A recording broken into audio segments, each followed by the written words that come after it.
مرحبا أهل النوادي. وروينا في كتابي الترمذي وابن سني بإسناد فيه ضعف عن معقل بن يسار رضي الله عنه عن النبي صلى الله عليه وآله وسلم قال: من قال حين يصبح 3 مرات أعوذ بالله السميع العليم من الشيطان الرجيم وقرأ 3 آيات من سورة الحشر وكل الله تعالى به 70,000 ملك يصلون عليه حتى يمسي وإن مات في ذلك اليوم مات شهيدا ومن قالها حين يمسي كان بتلك المنزلة. Diriwayatkan kepada kami di 2 kitab hadis. Yang pertama dari Imam Tirmidzi yang dilahirkan tahun 209 wafat 279 Hijriah, juga diriwayatkan oleh Ibni Sunni dengan sanad yang lemah. Nah, di sini Imam Nawawi mengatakan hadis ini sanadnya lemah. Tapi Imam Nawawi memasukkan, kenapa? Karena pemahaman Imam Nawawi hadis lemah itu boleh digunakan dalam fadilah amal. Jadi gak ada masalah. Ya. Karena ini juga membahas tentang fadilah amal atau at-targhib. Dari sahabat bernama Ma'qil bin Yasar, beliau mengatakan bahwa Nabi SAW bersabda, siapa yang membaca di waktu pagi sebanyak 3 kali doa tersebut, A'udzubillahi samil alim minasyaitonir rajim, dan dia menambah bacaan dengan 3 ayat di surat Al-Hasyr, ditambah dengan 3 ayat di surat Al-Hasyr. Di satu riwayat yang lain itu menyebut 3 ayat akhir dari surat Al-Hasyr, bagian akhir, 3 ayat terakhir dari surat Al-Hasyr ada dalam riwayat yang lain. Maka Allah akan mengirimkan padanya 70.000 malaikat yang senantiasa mendoakannya hingga waktu sore. Dan jika ia meninggal di hari tersebut, dia meninggal dalam keadaan syahid fi sabilillah. Dan siapa yang membacanya di waktu sore, maka dia akan mendapatkan kedudukan itu. Jadi kalau baca di waktu sore, Allah kirim 70.000 malaikat mendoakan dia sampai waktu pagi. Siapa yang baca doa ini di waktu pagi, maka Allah mengirimkan 70.000 malaikat mendoakan dia sampai waktu sore. Dan jikalau di hari itu dia meninggal dunia, dia meninggal dalam keadaan syahid. Kan tidak panjang nih doa, bisa diamalkan. A'udzubillahi samil alim minasyaitonir rajim, kemudian ditambah dengan akhir surat Al-Hasyr, 3 ayat akhir surat Al-Hasyr. Apa yang didapatkan? Yang didapatkan adalah doanya malaikat. Doanya malaikat itu tidak pernah ditolak oleh Allah. Mungkin kalau kita doa, kadang-kadang ada syarat-syarat doa yang tidak terpenuhi. Makanan yang haram kita makan dan lain sebagainya. Tapi kalau malaikat bersih, ada amalan-amalan yang sebenarnya kita tidak berdoa, tapi malaikat mewakilkan kita untuk berdoa kepada Allah untuk diri kita. Di antaranya doa ini. Di antaranya mendoakan orang lain. Kita ketika mendoakan orang lain, pada saat yang sama malaikat mendoakan kita dengan doa yang sama. Makanya banyak-banyak doakan orang lain. Tuh. Ma min muslimin yad'u li akhihi bi dhahril ghaib. Tidaklah seorang muslim dia mendoakan saudaranya yang tidak ada di hadapannya, terkecuali ada malaikat yang ikut berdoa dan mengatakan walaka bimithli dzalik, kamu juga dapat doa yang sama seperti itu. Malaikat doa dengan doa yang sama untuk diri kita.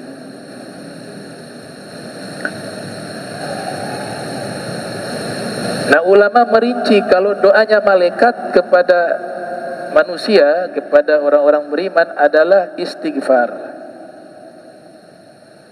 Doanya malaikat itu istighfar. Begitu juga saat ini kita hadir di majlis ilmu, majlis zikir. Nabi mengatakan bahwa wahaffathumul malaikah, orang yang berkumpul di satu tempat atau di masjid khususnya, kemudian berkumpulnya karena zikir, karena belajar ilmu agama, maka malaikat ikut hadir bersama mereka. Ketika malaikat ikut hadir bersama diri kita di satu majlis, itu artinya malaikat hadir bukan sekedar hadir, tapi malaikat hadir untuk beristighfar kepada Allah, kepada semua yang hadir di majlis tersebut. Ini keistimewaan yang luar biasa. Keistimewaan kedua, jika mengamalkan doa tersebut, di hari itu dia meninggal dunia, dicatat dia meninggal dalam keadaan syahid fi sabilillah. Kalau syahid, kemuliaannya sangat banyak. Ya, ada namanya syahid di dunia dan di akhirat, ada namanya syahid di akhirat saja. Kalau syahid di dunia akhirat, orang perang li'i'la'i kalimatillah, meninggal dunia, itu namanya syahid di dunia dan di akhirat. Tapi ada orang syahidnya di akhirat, ini termasuk, artinya dia mendapatkan fadilah dan pahala syahid.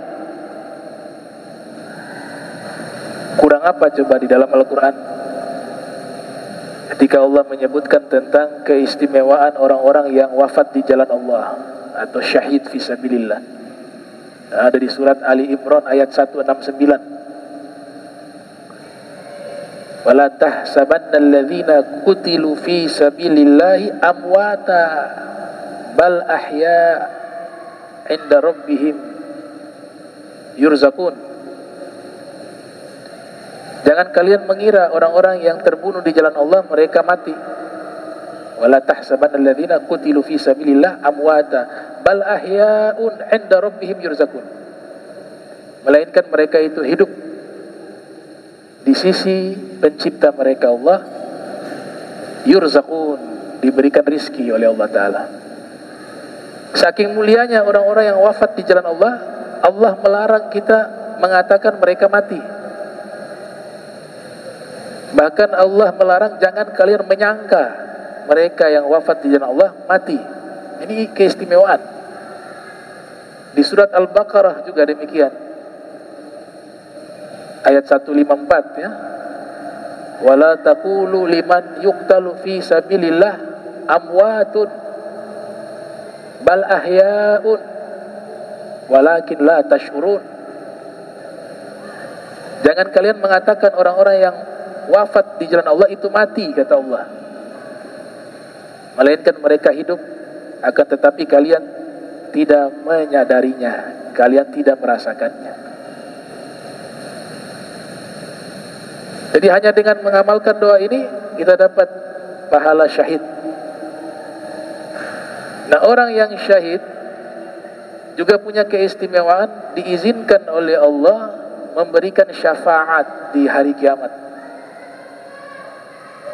Dalam hadis riwayat Al-Imam Ibnu Adi dalam kitab Al-Kamil, Rasulullah sallallahu alaihi wasallam bersabda, "Yashfa'u yaumal qiyamati thalathah."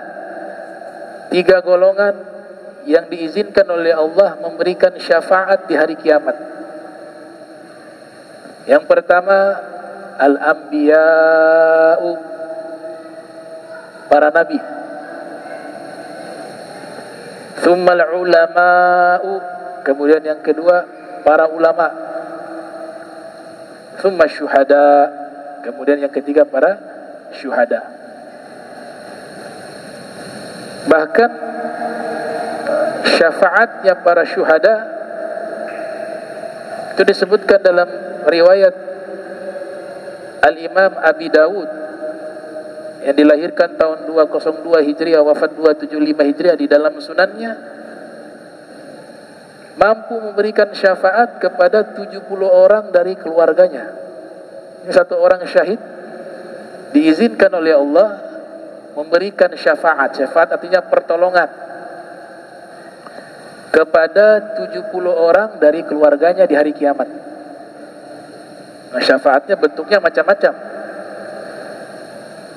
Ada syafaat ngangkat derajat. Jadi dia menolong orang dengan memberikan syafaat kepada orang yang memang penghuni surga dari keluarganya. Kita bicara konteks syuhada. Tapi kan surga ada tingkatan-tingkatan. Yang paling tinggi Firdaus. Nah, dia bisa kasih syafaat, kasih naik level, naik kelas surga, angkat derajat lewat syafaat.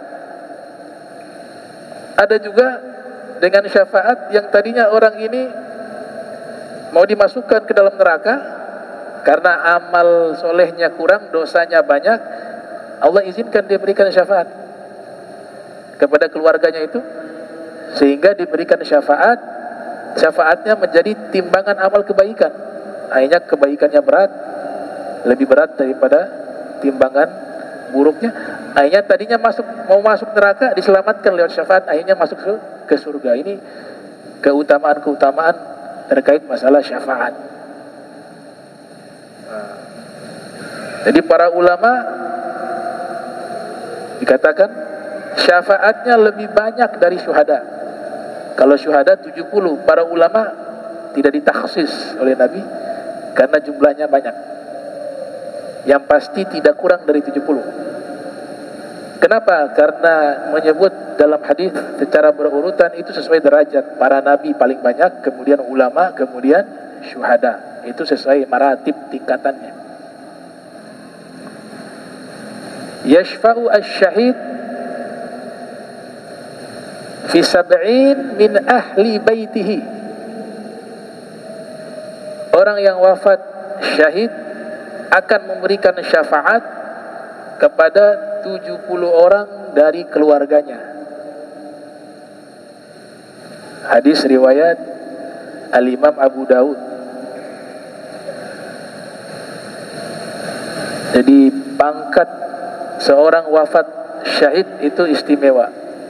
Bahkan Nabi menganjurkan kepada kita, kalau berdoa jangan lupa doa minta kepada Allah agar wafat dalam keadaan syahid.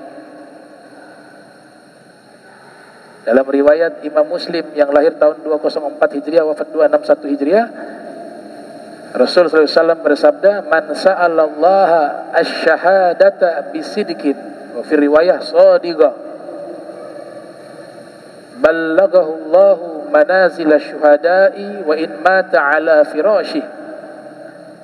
Siapa yang berdoa kepada Allah agar mendapatkan syahadah bisidqin, dengan sungguh-sungguh, maka Allah akan sampaikan keinginannya itu ketika meninggal, dia diberikan gelar sebagai para syuhada walaupun meninggalnya di atas tempat tidur. Wa in mata 'ala firashih. Dalam riwayat Imam Ahmad bin Hanbal yang lahir tahun 164 Hijriah, wafat 241 Hijriah, Rasulullah sallallahu alaihi wasallam bersabda, "Aktsaru syuhada'i ummati ahlul furush.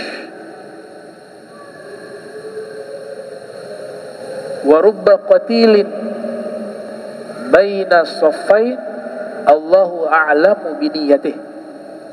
Yang artinya paling banyak umatku dari orang-orang yang meninggal syahid, meninggalnya di atas tempat tidur. Ahlul furush.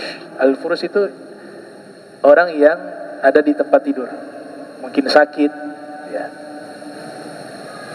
sehingga dia terbaring di atas tempat tidur, meninggalnya di atas tempat tidur, tapi dicatat dia meninggal sebagai syuhada, syahid. Dan ada kalanya orang yang berperang, kata Nabi ya, orang yang secara zahir jihad fisabilillah, ada kalanya mereka terbunuh di antara dua barisan, ternyata niatnya bukan jihad. Coba perhatikan, ini hadis unik ya. Di awal Nabi ceritakan bahwa paling banyaknya syuhada itu meninggal di atas tempat tidur. Mungkin ini orang walaupun tidak berada di medan perang, tapi hidupnya itu berjihad. Sholat 5 waktu dijaga, hal-hal yang haram ia tinggalkan, hawa nafsunya diperangi ketika mengajak kepada hal yang tidak baik. Ia seperti itu setiap saat, itu seperti berperang di medan perang, sekalipun meninggal di atas tempat tidur. Itu makna yang pertama. Makna yang kedua, kata Nabi, rubba qatilin. Itu rubba artinya kadang-kadang, ada kalanya. Jadi ada kalanya orang berperang di medan perang, secara zahir sedang jihad, ternyata dia tidak syahid, kata Nabi. Kenapa? Niatnya bukan karena Allah. Niatnya kenapa? Biar dibilang pemberani. Niatnya bukan karena Allah, bukan li'i'la'i kalimatillah. Maka Nabi mengatakan ada kalanya yang terbunuh di medan perang, mereka bukan syahid. Allahu a'lamu biniyatihi, karena Allah lebih mengetahui niatnya apa. Jadi niat penting sekali ya. Nah, ini beberapa keistimewaan para syuhada ya, para syuhada.